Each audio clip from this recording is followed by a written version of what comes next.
शेर ये है कि साहिब सब पर भरोसा करो पर जरा सावधानी से, क्योंकि कभी कभी अपने दांत भी जीभ काट लेते हैं, खुद के दांत भी अपनी जीभ काट लेते हैं। तो विदेश नीति में यही नीति अपनानी चाहिए। और भारत कई बार जीभ काटने का शिकार हो चुका है। जिन पे भरोसा किया, नेहरू जी ने चीन पे भरोसा किया था, अमेरिका पे भरोसा किया था, और 62 की लड़ाई में अमेरिका चीन से तो लड़ाई ही हो गई, अमेरिका हमारे साथ नहीं आया। फिर हमने ऑपरेशन सिंदूर में देखा जिस तरह चीन आ गया उनके साथ खुलकर। लेकिन दरअसल हम भारतीय बड़े भावुक हैं और हम बहुत जल्दी भावनाओं में बह जाते हैं। अब हिंदी चीनी भाई भाई तो हिंदी चीनी भाई भाई पूरा देश करने लगा। फिर जब चीन से लड़ाई हो गई तो पूरा देश एकदम चीन के खिलाफ हो गया, नैरेटिव बन गया। 71 की लड़ाई में चीन खुल के पाकिस्तान के साथ था, तो हम और हमारा जो है चीन विरोध मजबूत हुआ। लेकिन सबसे पहले चीन की यात्रा किसने की? 71 के बाद अटल बिहारी वाजपेयी ने जब विदेश मंत्री थे वो चीन गए थे, और मोरारजी देसाई की सरकार थी। और वहाँ से हालांकि चीन ने उसमें बदमाशी की थी, वियतनाम पे हमला कर दिया था उसी समय, और अटल जी को अपना दौरा बीच में छोड़ के आना पड़ा था। उन्होंने शुरुआत की थी। तो भारत हमेशा अपने पड़ोसी देशों के साथ अच्छे रिश्तों की पहल करता रहा है, चीन के साथ भी, पाकिस्तान के साथ भी। पाकिस्तान के साथ तो हमारे 2 प्रधानमंत्री अटल जी बस लेके गए, मोदी जी काबुल से लौटते हुए बिना तय किए हुए प्रोग्राम में गए, और मैंने तो दोनों का स्वागत किया था कि भाई भारत एक बड़ा देश है, इस नाते उसको इस तरह के प्रयोग करने चाहिए। वो अलग बात है कि उन दोनों प्रयोगों में हमारी नुकसान, कारगिल हुआ, अभी पठानकोट हुआ। लेकिन इसके बावजूद भारत की अपनी जो नीति है अपने पड़ोसियों के साथ, कोशिश हमेशा यही रही है। RIC की जहाँ तक बात है, इसकी ज़रूरत बहुत पहले थी। एक तो हमको नैरेटिव बदलना चाहिए भारत के लोगों में, ये भावनाओं में नहीं बनना चाहिए, हमें यथार्थवादी होना चाहिए।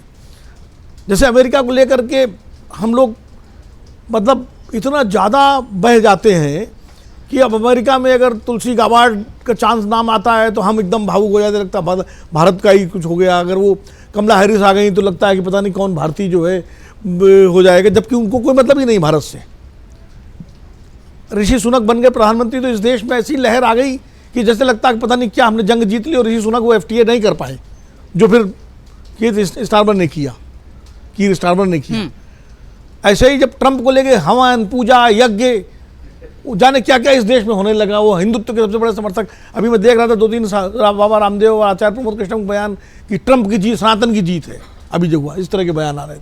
तो ये सब जो है ना, ये नैरेटिव जो है ये नहीं बनना चाहिए, हमें यथार्थवादी होना चाहिए। और भारत सरकार ने मुझे लगता है सीखा है अपने अनुभवों से, और इसीलिए जो RIC की ज़रूरत पहले से। देखा हमको ये विश्व में, अब ये सही कहा रामकृपाल जी ने, कभी ये बाइपोलर वर्ल्ड नहीं है और ना यूनिपोलर हो सकता है, अब ये मल्टीपोलर है। और हर देश को अपने अपने हिसाब से रिश्ते बनाने का अधिकार है, और रिश्ते बनाए भी जा रहे हैं। चीन भारत के संबंध सुधर रहे हैं, चीन पाकिस्तान को भी पूरा संरक्षण देता है।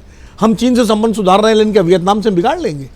वियतनाम से हमारे रिश्ते अभी वियतनाम के वो आए थे, हाल में ही मोदी जी ने उनको स्वागत किया था।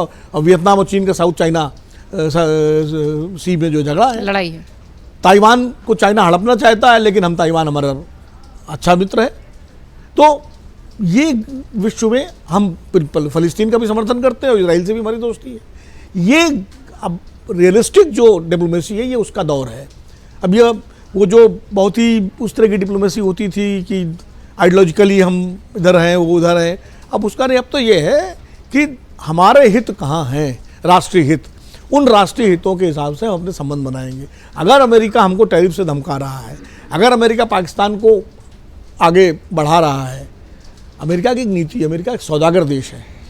वो हर चीज़ में जो भी इन्होंने कहा कि ट्रंप नहीं, पूरा अमेरिका ही व्यापारी है, मार्केट खोजता, बिल्कुल। अमेरिका का कोई भी राष्ट्रपति रहा हो, तरीका अलग अलग है, लेकिन उनकी नीति एक ही रहती है कि कैसे अमेरिका से आप डील करिए।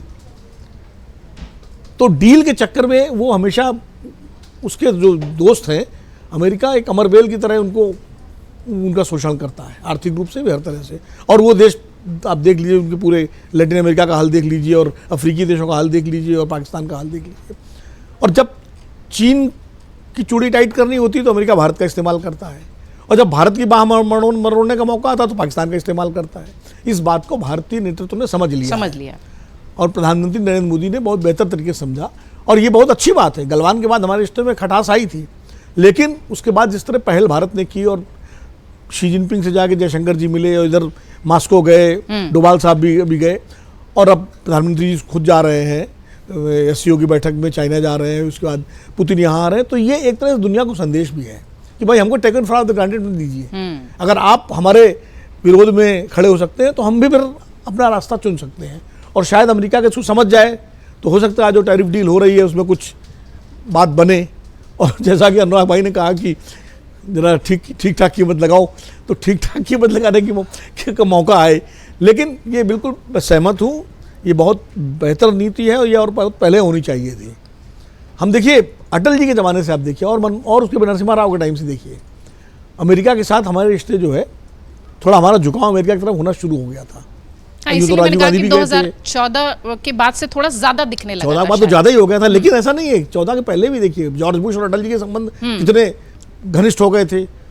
फिर मनमोहन सिंह ने जॉर्ज बुश के साथ न्यूक्लियर डील की, 1-2-3 न्यूक्लियर डील, कितनी घनिष्ठता के साथ डील हुई। फिर ओबामा के साथ हुआ। तो हम 4% की तरफ झुकाव हमारा झुकाव तो बढ़ता ही गया। मोदी जी के आने के बाद ट्रंप से और ज़्यादा पर्सनल हो गया, तो वो कंटिन्यूटी में था।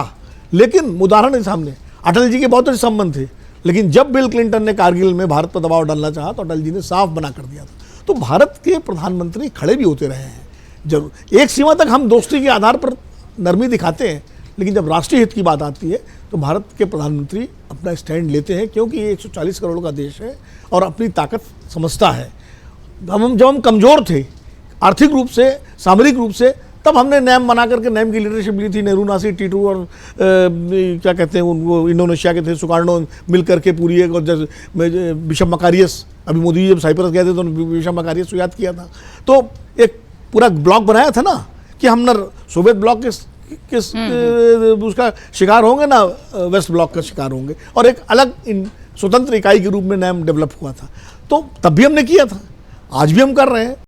अगर आप ये वीडियो YouTube पर देख रहे हैं तो हमारे चैनल को सब्सक्राइब कर बेल आइकन दबाएं, और Facebook पर देख रहे हैं तो हमारे पेज को लाइक करें।